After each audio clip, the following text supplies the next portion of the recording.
Hey guys, welcome back to my channel. I'm very excited to bring you a haul today. This is kind of going to be in lieu of my Shop My Stash weekly makeup because I can't stop wearing all of this makeup that I purchased recently. I recently traveled to Montreal in Quebec and it was absolutely beautiful. I had so much fun visiting the city. The people were amazing. I can't tell you how much fun that I had. It was incredible to eat amazing food, do a little bit of shopping, and just really relax and enjoy the city. And what I wanted to do while I was there, since I live in the US, I wanted to pick up some makeup that are from Canadian brands or makeup that you can only get in Canada or not in the US. So I'm going to share with you what I picked up. All of these items are cruelty-free as well. So the brands that I grabbed were from Joe Fresh, Annabelle, and Lise Watier. And I'm so excited about everything that I got. So let me go ahead and dive in and tell you all about it. So let's talk about Joe Fresh first. I picked up a couple of things. They seem to have really good basics. Like it's not a super broad line of products, but they have seemingly good basics. So I wanted to grab something for skin. So I went ahead and grabbed their Joe Fresh Matte Sheer Tint. And this is an oil-free matte, basically like a sheer foundation. And I picked it up in the shade Porcelain. You guys know if you've been watching the past couple of posts that I've had a hard time having products that match my skin tone. So I was excited to find a true porcelain shade in this matte sheer tint. I'll give you a glimpse at what it looks like out of the bottle. There's the color, which is working really well for me. I'll have some updates on how the performance is on these products a little later on. Some of them I've been testing for a little while and some of them I haven't gotten as much use out of, but this has decent, I would say, light coverage. As you blend it out on your skin, it's definitely light coverage. You can still see a bit of the problem areas, but it really just evens out your skin tone. And then I picked up from Joe Fresh as well the Tinted Brow Fix. I wanted another brow gel because I have one brow gel in use right now that's from NYX, and I'm doing my best going forward not to buy products from companies whose parent companies do test on animals. So NYX is one of those brands where it's a cruelty-free company, but their parent company is not. And so I want, I love the products that I have and I'm going to finish them up, but I'm going to do my best not to buy from them in the future. So I thought this is a great time to pick up another brow gel. So I grabbed this one from Joe Fresh. And what I love about it right off the bat is how absolutely tiny the little brush is. So it's so perfect and precise for doing the brows. I love that. I love it when brands get that part of it right. The formula is really good too. It has a lot of hold.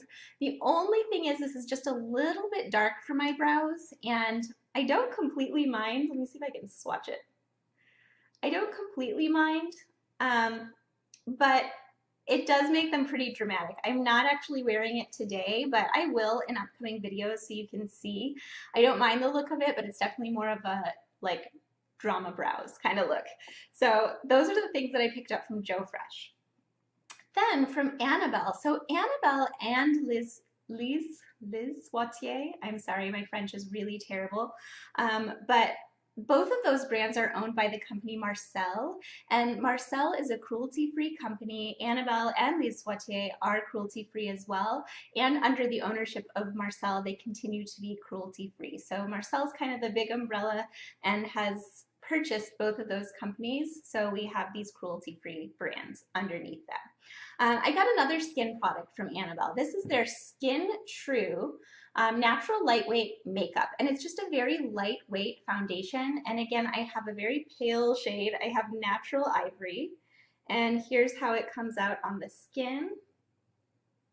So this one's a really nice match to my skin tone, and this one definitely gives light coverage as well, but it's buildable. This one is buildable to medium coverage. I'm wearing this one on my skin today, and I feel like it does look very natural. I don't feel like it settles into pores or fine lines or it looks cakey at all. It does look really nice on the skin, but again, I just got these, so I'm going to continue using it, and I'll give you an update if it turns into an absolute favorite or a fail. So keep you posted on that one.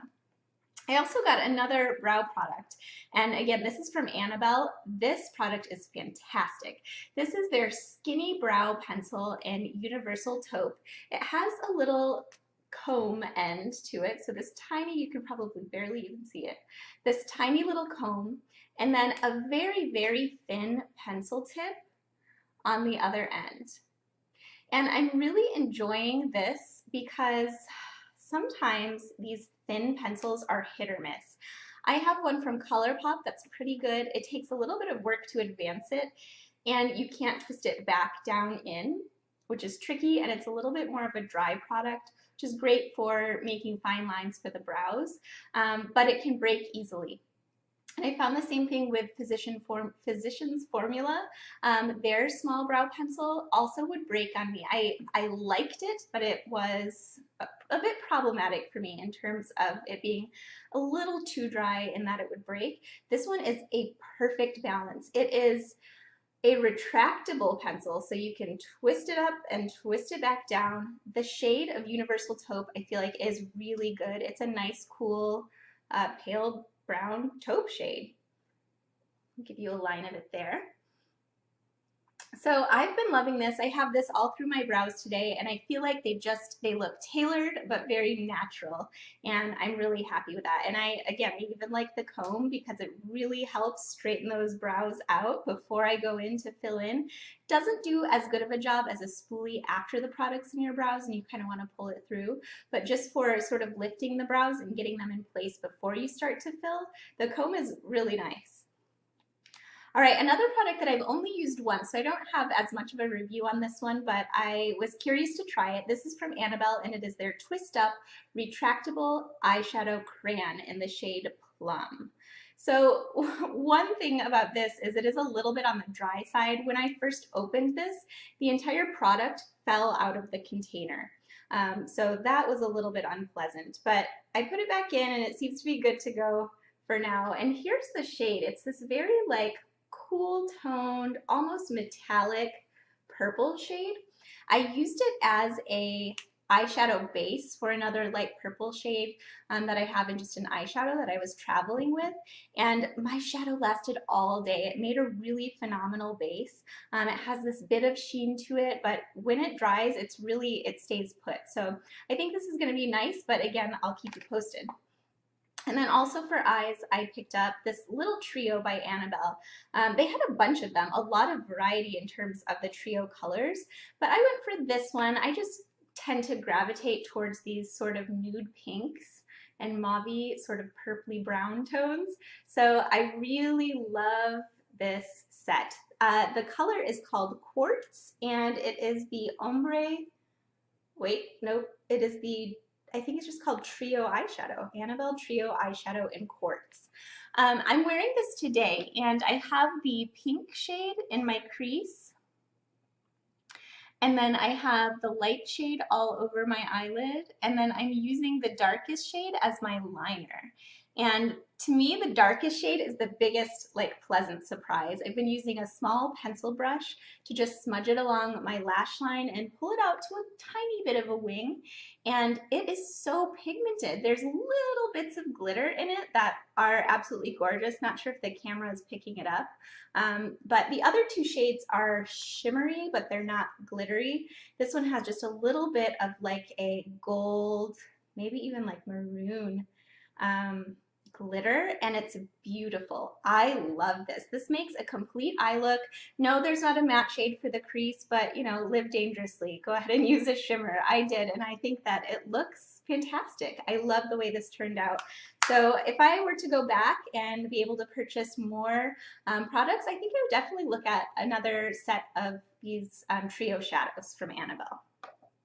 Okay, and last but certainly not least, I have some Lise Watier, and these products are gorgeous. These are a sort of a high-end brand, um, you know, kind of like your Estee Lauder and that kind of thing. So I didn't really know what I was getting into when I purchased these. I ended up spending a little more money than I intended on spending. Yeah, that happened. But you know what? I'm really excited about the products that I got, so I'm okay with that. The woman that was helping me in the shop that I went to, which was the Pharmaprix shop, they have a like a beauty gallery. Look at this cute little bag. Like, why doesn't Walgreens or CVS beauty department treat you like this? This is gorgeous. But they had sort of a more high-end section in the Pharmaprix, and I had so much help from their amazing staff, and she just like she knew how to help me pick out colors and talk to me about the best-selling products by Lise Watier, and I'm really excited about what I got. So first of all, I went with 2 lip products. I just couldn't pass these up. She talked about the formula being epic on both of these. So the first one that I got is this, which is their matte liquid lipstick. I still have the box, so let me see what it's actually called. Okay, so here's our box. It is the matte finish, high coverage, long lasting velvet liquid lipstick. So it's their velvet liquid lipstick in the shade Passion Kiss. Are you ready for this color? I can't even. As soon as she swatched it, I was like, yes, I want that. Go ahead and put that one in the bag. Look at this. Oh, it's so pretty. This is not the one I'm wearing on my lips today. Oh my gosh, it's so pretty. So I'm still getting used to this matte formula. It's a little bit different than my ColourPop matte liquid lipsticks. It's a little bit different than just like a tube, you know, twist up matte lipstick, but I think I really like it, and I'll get back to you on like my full feelings about the formula, but I can't even handle this color. It is so pretty. And then the one I'm actually wearing today is a different formula. So kind of similar packaging, just a little bit different, and if I can find the box, here it is. This one is called the Satin Liquid Lipstick. So it's really similar in concept, but the formula is satin instead of matte. And that's what I'm wearing today. It does have a nearly matte look, but again, I think satin is a perfect descriptor for that. This shade, you guys, I love it. So it's the one that I have on my lips, but here it is in a swatch. It's the perfect rose tone. If you are looking for just a quintessentially rose lip color, this one is it. This one is called Bubbly Kiss. So those two lip products were a total win. I love them. I believe they were both around $28 a piece, which is like what I said. I was a little bit taken aback by the price because they weren't posted. So it was just like, surprise, here's the price when I was checking out. And I thought, you know what, I'm traveling, you only live once, I'm gonna go for it. I love them. So the other thing that I ended up picking up, which was around $40, is the Lise Watier Age Control Supreme Filler Concealer, and it's this beautiful golden tube, and it's one of those twist up products. Has a very sort of gentle, almost lavendery fragrance to it. I wouldn't call it, like, you almost don't notice the fragrance because that can kind of bother me in face products. Well, it can really bother me, and this doesn't. But this is one of those twist up products, and it's a very hydrating concealer, but it gives really phenomenal coverage. So here's a swatch of it there. I have it on my under eye today, and I've been struggling with my under eye area recently, just having very dry skin, and some of my go-to concealers, like my Urban Decay Naked Skin Concealer, hasn't been looking great. So I was excited to try this out and to find that it's really nice. It really works. They have a specific extract that they have in all of their skin-related products. So any kind of makeup that's going to be foundation, concealer. They also gave me a sample product of a serum, anti-aging serum, samples of perfumes. I mean, I got totally loaded up on cute little samples, but it contains a Labrador tea extract, which is supposed to be a really nice, like, smoothing, anti-aging kind of ingredient. And I feel like it's definitely working in the concealer product. The application is fantastic. I don't find that it settles into my creases, and it gives me good coverage and feels great on the under eye and looks great on the under eye. So can't ask for much more than that. Will I repurchase it? Well, I would have to go to Canada to do that, or maybe find it somehow online. So I'm not sure about that. But also it was around $40, so a little bit above the price range I like to spend on a concealer, but I have to say it is working really nicely. So if you are in an area where you can pick this up and you too are struggling with having a concealer that really works nicely in your under eye, give it a try. It's really nice. So you guys, that's what I picked up. That's what I've been using nonstop, basically as soon as I picked it up while I was traveling in Montreal. And now that I'm home, I just can't put these products down. I'm really, really enjoying them. If you ever get a chance to visit Montreal, it is absolutely beautiful. Definitely go for it, and definitely do some shopping, I have to say. It's worth it. All right, guys, let me know if you've tried other products from these brands, from Marcel, Annabelle, Lise Watier, Joe Fresh. Are there other brands that I missed out on that are cruelty-free and also available in Canada? Let me know, because I'm sure I'll be back sometime. Thanks so much for watching. Bye.